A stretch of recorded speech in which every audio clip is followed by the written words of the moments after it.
Sveiki bičiuliai, su jumis vėl Povilas ir vėl podcastas Programuotojo karjera arba trumpiau Pro karjera. Šiandien toks eksperimentinis epizodas, nusprendžiau padaryti demo iš to, ką aš dirbu ir kaip aš dirbu. Tai vienas iš mano darbų kasdien tai yra ieškoti naujų užsakymų savo ir savo komandai kaip programuotojam.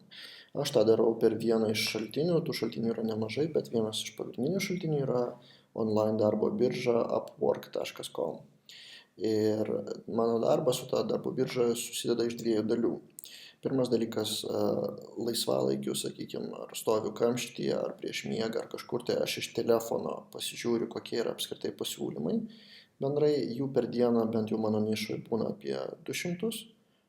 Tai tiek daug realiai apie PHP, Laravel frameworką ir darbą su duomenų valdymo sistemom, CRM ir panašiai. O po to aš prisėdu prie kompo jau parašyti pasiūlymus, jeigu kažkokie sudomina. Pasižymiu įdomesnius, jų yra nedaug, iš tų 200 lieka realiai kokie 5 per dieną maksimum. Ir tada pasižiūriu detaliau, ar tinka klientas, ar kokie atsiliepimai ir tada parašau jų detaliai pasiūlymą. Tai visą tai aš bandau dabar jums pademonstruoti, kaip tai veikia. Tai savo telefone, Android'e, aš turiu programėlę Upwork, dabar žiūriu, kaip čia, kad neatsišviestų, atsakyti.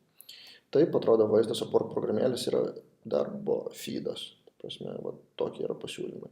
Kaip matote, prie kiekvieno pasiūlymo yra pavadinimas, kada įkelta, ar tai yra fixed prices, ar tai yra hourly, ta prasme valandinis, tada yra biudžetas, skill level gali būti arba entry, arba intermediate, arba expert, tai kas reiškia, kad žmogus ieško arba pigiausio, arba eksperto. Tai entry aš net nebežiūriu iš karto, nes ieško pigesnių iš Indijos, bet intermediate ir expert galima pasižiūrėti. Tada yra parašyta ar payment verified, ar tas klientas yra susimokėjęs. Ir aš tą bandau, vis tiek atsišviečiu. Kažkiek matosi. Tai va, visa tai yra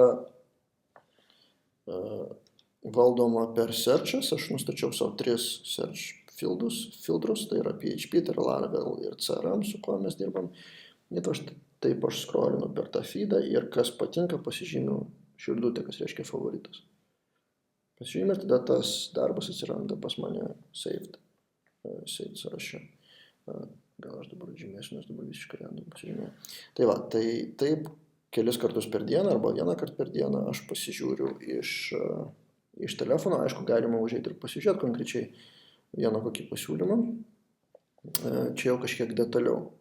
Yra detalės, pats tekstas, dar papildomi parametrai, ko čia ieško, nežinau, matosi, kad ieško tik freelancerių, kad su reitingu tik tai nuo 4, rytų Europoje, kiek jų yra žmonių, kurie pateikė pasiūlymą. Taip, aš nepagaunu kampą. Tai va, ir čia galima iš programėlės iš tikrųjų proposalą submitant, bet tai žiūrėjau nepatogu iš telefono klaviatūros, bet iš principo programėlė yra labai gera ir parodo daug informacijos. Čia svarbi informacija beje, iš kur yra klientas ir kliento reitingas. Pačiam viršui, rasiu kampą, pačiam viršui čia rodo, kad šitas klientas yra iš Hongkongo, jau pirma raudona vėliava, kas reiškia greičiausiai nuėjęs pigiau. Tada kiek yra iš viso, nuo kada jisai, koks yra jo reitingas ir panašiai. Čia paspaudus rašo jo hourly rate arba bendra istorija pinigų praeituose projektuose. Šitas pakankamai neblogas, $20 per valandą, gali būti ir didesnių. Tai dėl Hongkongo gal atsiimu savo žodžius, bet iš principo taip viskas vyksta programėlėje. Gerai, tai tada pereinam dabar prie desktopinio varianto, pasuksiu savo laptopo ekraną ir štai kaip atrodo desktopinis variantas, kurį aš atsidariau, to vėlgi pasireguliuosiu, taip, tikiuosi matosi kažkiek. Taip atrodo vienos iš mano darbų, užeiname į Saved Jobs, yra sąrašas tų darbų, kuriuos aš esu išsaugojęs per paskutinės dienas ir užeiname kokį vieną. Taip, kraunasi, užsikrovė. Ir ta pati iš principo informacija kaip ir telefonė, tik tai kažkiek patogesniu formatu, su tagais. Ir galima pasižiūrėti kliento istoriją, pavyzdžiui, su kuo jis anksčiau dirbęs, koks feedbackas iš praeitų klientų, praeitų freelancerių. Dešinėje vėlgi istorija apie klientą kažkiek. Reitingas 4 tai jau yra nelabai, nes reitingas turi būti pakankamai geras. Jeigu 4, tai reiškia, kad kažkas įvertino vienetų arba kažkas įvertino dvejetų, reiškia jau gali būti problemų. Ir tada galima rašyti proposal. Spaudžiam submit a proposal. Tada susidaro formą, atsidaro. Galima dar kartą peržiūrėti postingą, jeigu pamiršti apie ką čia iš viso, arba paspausti tiesiog noriu skleisti. Nes tada konektai čia yra vietinė valiuta Upwork.com turi, kad papostintum pasiūlymą turi turėti vietinės valiutos konektus.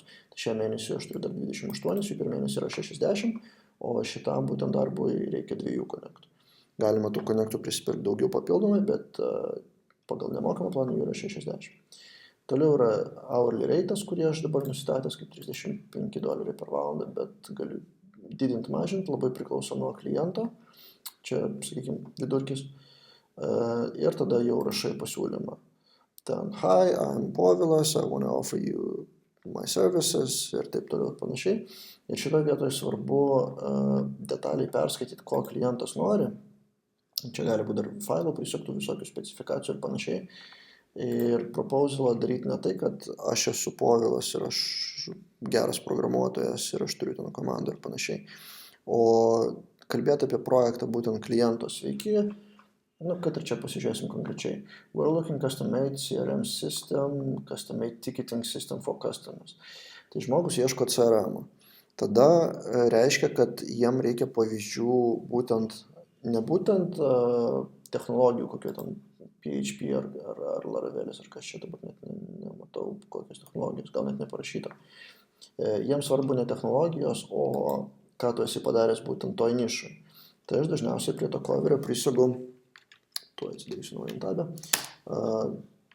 iš mūsų puslapio screenshotą iš vieno iš darbų, pavyzdžiui, čia yra pavyzdys CRM. Tai aš nukopijuoju imidžą ir įdedu į proposalą kaip pavyzdį screenshoto, kad mes esam darę tokią ir tokią sistemą. Tai parašomos kelios pastraipos ir tada spaudžiamas proposalas ir gali būti, kad nesureaguos, gali būti, kad atsakys ir tada prasidės dėrybos. Bet pirmiausia, turėkite omeny, kad proposalų kiekvienam darbui būna keliasdešimt, būna ir 100, bet rečiau, dažniausiai tai būna nuo kokių 20 iki 50. Ir jūs pretenduojate į tą darbą ir pirmas jūsų tikslas yra pradėti pokalbį. Iš jūsų description'o, iš jūsų offerio turi pakviesti pokalbių klientą. Per patį Upwork galima per messages susirašinėti, yra skiltis messages, labai panašiai Facebook'o messengerį, kur galima su klientais, o čia yra kairėje ir dešinėje galima kalbėtis, labai nerodysiu, apie ką buvo kalbam. Tai yra pradžia, offeris, o po to jau dylinat su klientu konkrečiai per tą platformą. Tai tiek norėjau šiam kartui parodyti. Bendrai apie klientų paiešką ir klientų ir darbą su klientais per Upwork ir per kitas darbo biržas, kurių dar yra ne viena. Kalbėsiu šį pirmadienį, primenu, kas dar negirdėjo, balandžio 25 dieną vakare Vilniuje organizuoju seminarą, kaip freelanceriams rasti klientų ar geresnių klientų. Tai jeigu norit, dar yra vietų, kažkur apie 10 vietų, man atrodo, dar liko. Užeikite į prokarjera.lt, skiltis būsimi renginiai ir ten galite įsigyti bilietą. Bet, kaip sakau, paskubėkite, dar liko tik 10 vietų, nes tiek talpina salė, įdomus galerijos, čia Šiaurės miestelėje. Tai tiek norėjau tam kartui, kokia jūsų patirtis su Upwork ar kitom darbo biržom online, ar kaip jūs ieškot klientų, galbūt aš kažką čia nusišnekėjau, nesąmonę pasakiau. Visą tai komentaruose pirmin prie YouTube'o ir susitiksim kitoje serijoje Programuotojo karjeros podcast'o. Iki.